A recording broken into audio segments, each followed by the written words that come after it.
Baruch atah Adonai Eloheinu melech haolam, shehakol nivare. Amen. Chaim. Chaim v'lei bracha.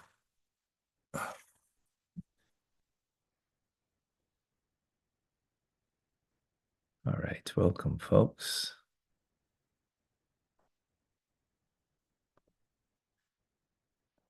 A moment here.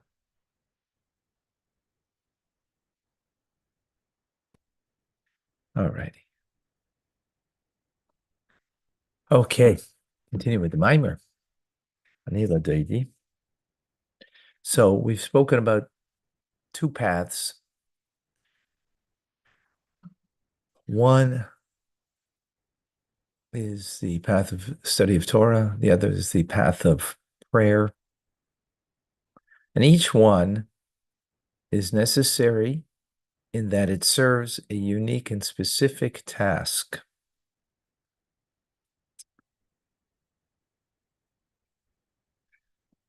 We have two parts of our being, our soul and our body.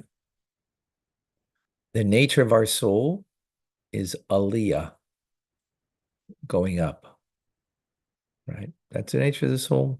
It wants to be bound with the source of life and wants to be bound just because that's its nature. So guess what? The nature of something, as good as it is not to be followed. You have to go against the nature, even of the soul.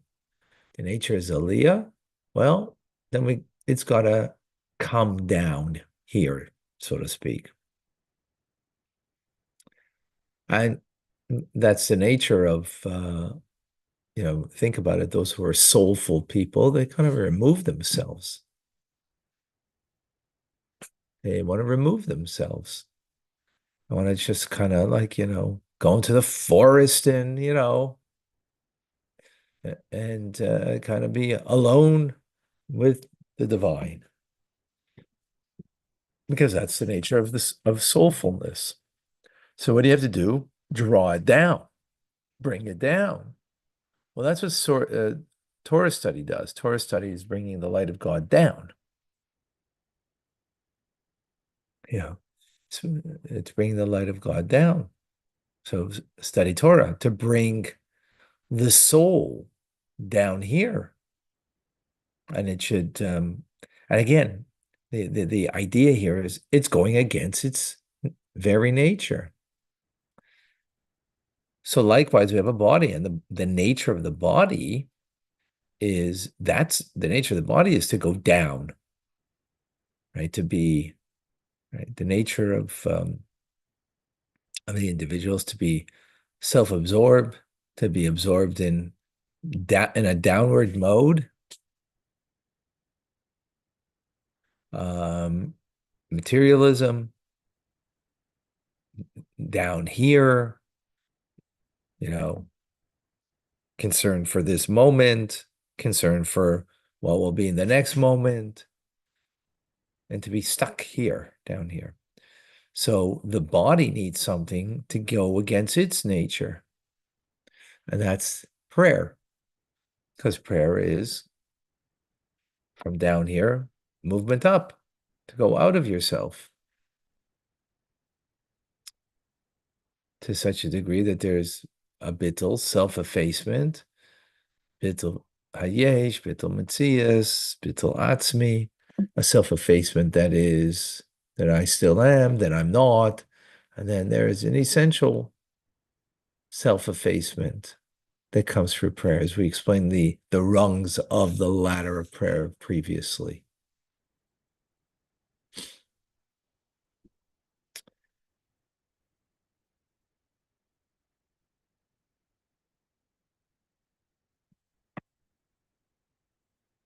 And this kind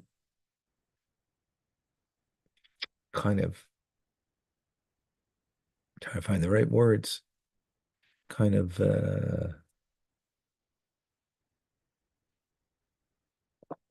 mix that we have in us, a body and a soul, and important.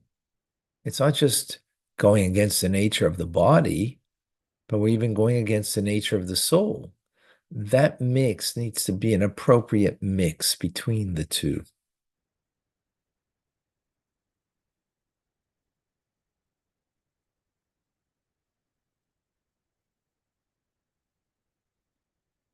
And furthermore, the fact that the soul, right,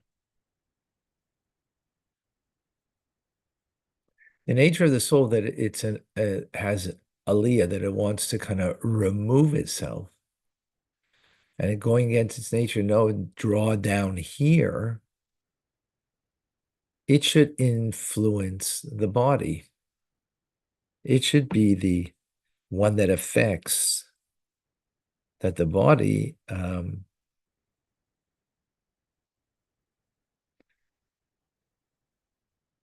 that it should be also want to, that it should ascend, that it should want to connect to beyond itself. Yeah. So it's like this. The soul by nature is beyond itself. It's part of God. So by its nature wants to be removed beyond itself. So no, go against its nature. Through the study of Torah, you bring it down here, right?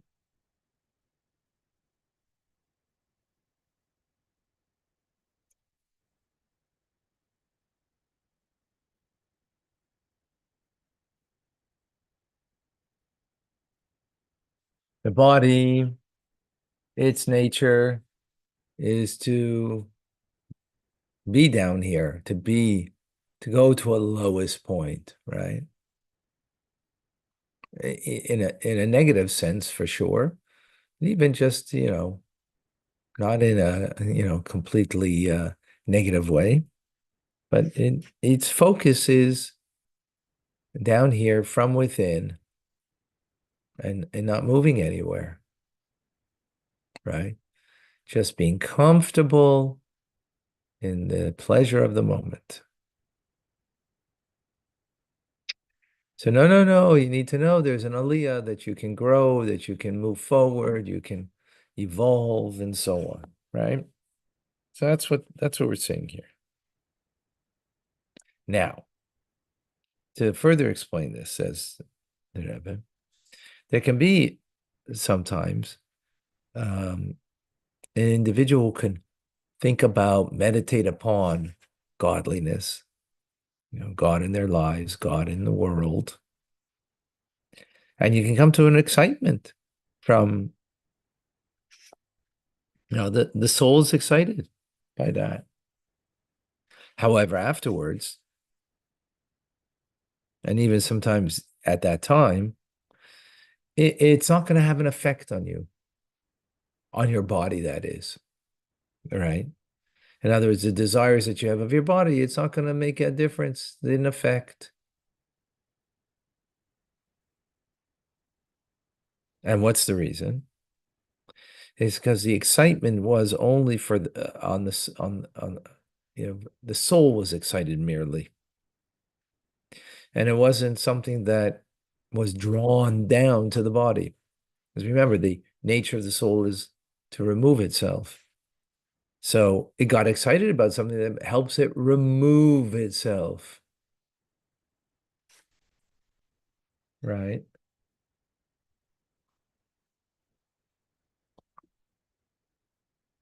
And therefore, since the excitement removed the soul, right, in that experience, um, it didn't have any connection to the body. In other words, it didn't inspire the body. Therefore, when the body has a desire for something, right, that is the opposite of what the soul is experiencing in the moment, the soul isn't able to overcome the desire of the body.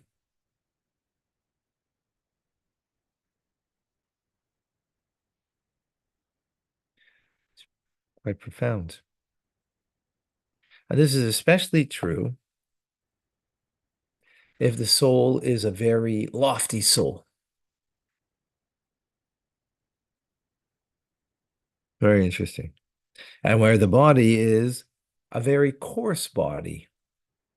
In other words, they're very removed one from the other, so to speak.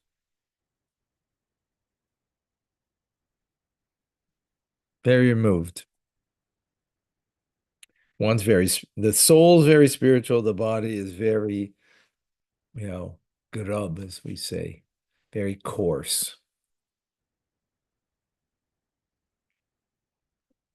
And it's not possible that there should be a joining between the two, meaning that the soul, when it gets excited about something, that it's going to affect the body.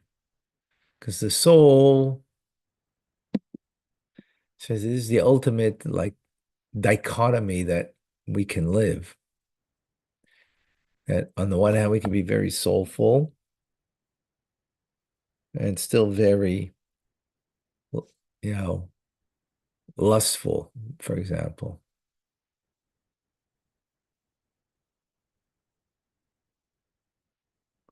So we can have a very soulful experience and still our basic, drive of the the body of being engaged in materialism and engaged in self-indulgence doesn't change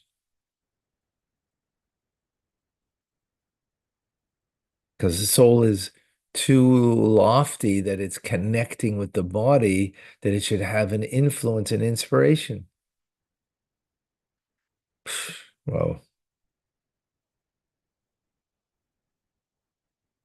So it's understood that this is akifia kavana. This is not the intent. Because the intent is that the soul should affect, because the soul should not be in a state of going up, right? Which that's its nature. The soul should be in a manner of coming down, opposite its nature. And when the soul is not in that mode, it doesn't have an effect on the body. And this is not the intent. Wow.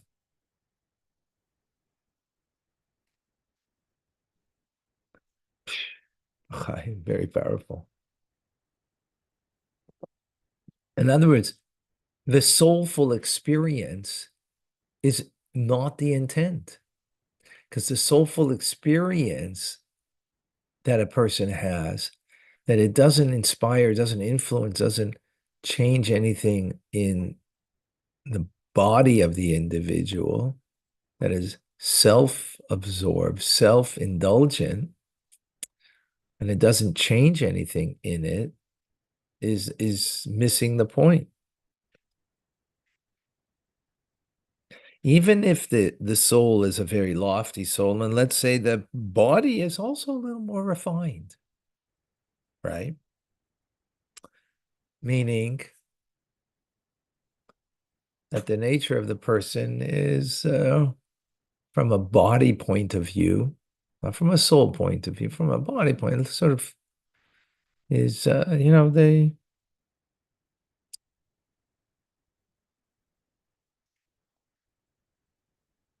not, they don't indulge in food. They don't indulge in, other bodily things that, that the body is strongly desiring. It's a more refined body. But why is it refined? Just because that's its nature is more refined, right? We see that. We see that, a difference in people. Thank God I have many children. And each child, you see the difference. You see who by nature is more soulful, who's more, body driven. that's, the fact that one might be more naturally good because they're more soulfully good, right? Their soul is is what's given. The question is, are you going against the nature of the soul and bringing that down, that it's affecting the nature of the body? So if the body itself is more refined, right? This also is not a good combo. Why? Since the body is more refined, it itself is more drawn to godliness, more by its nature. So, where someone is more coarse from the body, so their feet more take them uh to breakfast. As someone who is their body's more refined, their feet will take them more to do a mitzvah, right?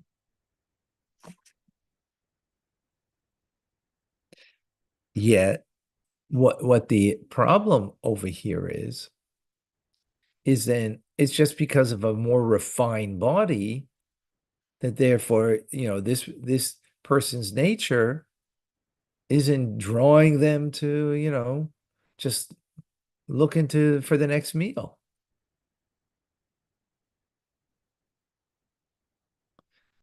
It senses its survival is, more being around, doing a mitzvah.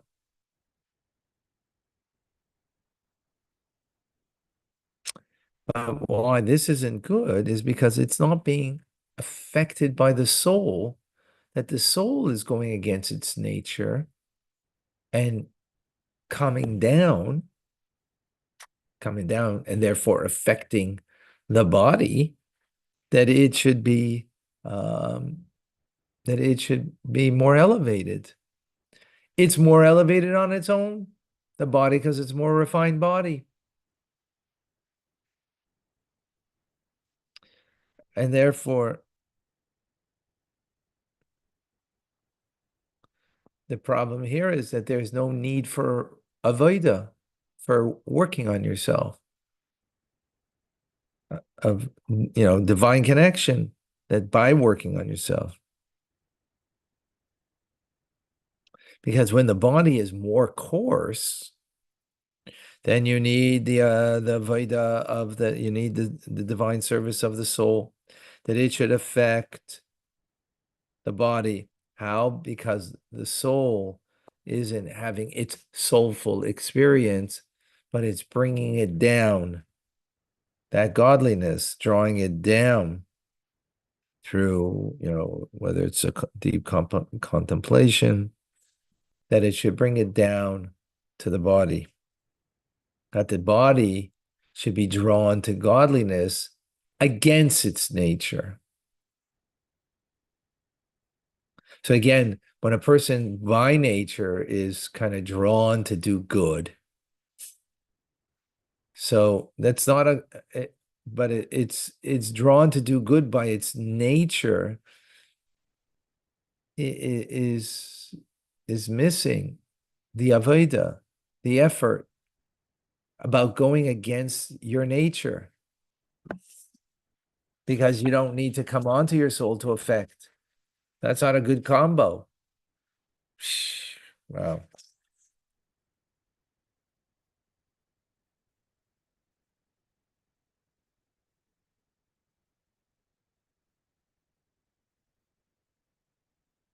Wow.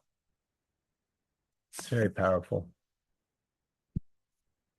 So sometimes we see a very refined person, and that doesn't mean that they really worked on themselves, right? It doesn't mean that they really changed themselves. That's just the way the nature of their body is a much more refined, you know, individual. Or the person is much more like, it seems much more materialistic, much more self-indulgent, much more The only way that they're going to overcome that is if they're influenced by the soul that comes down against its nature to affect the body.